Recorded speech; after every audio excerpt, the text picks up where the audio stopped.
Shalom, Bapak Ibu lan para sedherek ingkang kinasih wonten ing Gusti Yesus Kristus.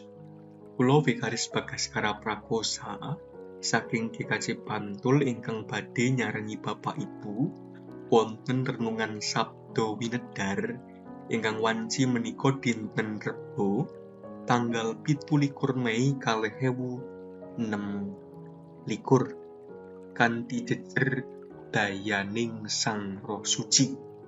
Ingkang dawuh pangandikanipun Gusti kapethik saking Yohanes 7 ayat 38 dumugi 39 ingkang mekaten suraosipun. Sing sapa pracaya marang aku iku kaya wiraosé kitab ilen-ilen bayu urip bakal padha mili saka ing batine. Pangandikane mengkono iku mau kang dikersakake yaiku roh kang bakal ditampa dening wong-wong kang padha pracaya marang panjenengane. Ibu bapak ingkang kinasih, kita sami nembe kemawon mahargya dinten Pentakosta.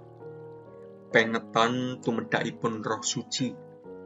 Nggih Roh ing Allah ingkang nuntun lipur nyiapaken mucal bab kaleresan ugi roh ingkang kuwaos nunggilaken kita para pitados kelayan daya panguwasanipun Sang Kristus ingkang milujengaken. Lan sabdanipun Gusti ing Injil Yohanes menika nyariosaken saben tiyang ingkang ngelak ngorong sami pinaringan wewengan sowan Gusti Yesus. Dene sowan dhateng Gusti menika pilihan bebas. Tanpa wonten ingkang meksa-meksa, dedasar krentek lan niatipun piyambak. Tegesipun tiyang wau pitados krana krentekipun piyambak, boten kok dipun ojok-ojoki kangge sowan. Lan krentek wau dedasar keyakinan, dedasar pasrah mitayakaken gesangipun dhateng Gusti Yesus. Lan waosan dinten sakmenika nelakaken pakaryaning Sang Roh Suci kados dene ilen-ilene banyu urip.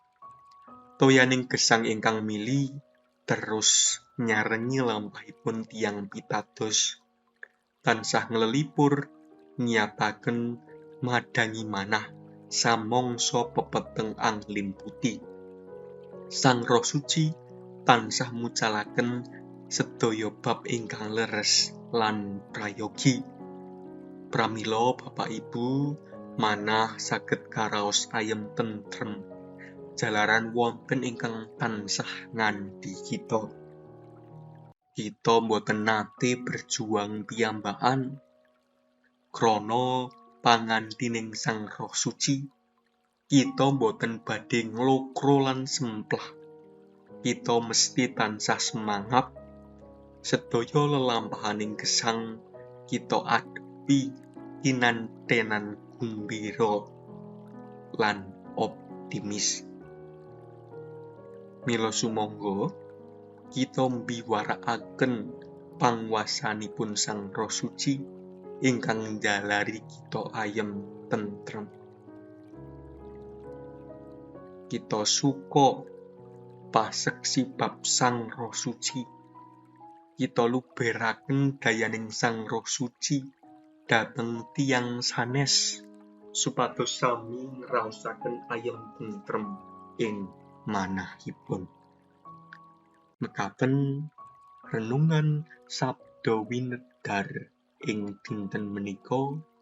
Gusti tansah mberkahi kita sedaya.